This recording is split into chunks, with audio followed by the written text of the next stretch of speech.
यहाँ पोजीशन लेंगे पहले। तीसरी एक्सरसाइज पोजीशन जी। 1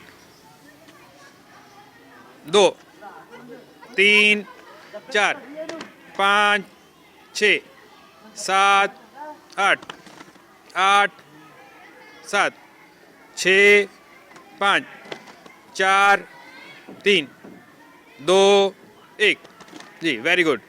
हाँ जी, चौथी एक्सरसाइज पोजीशन जी।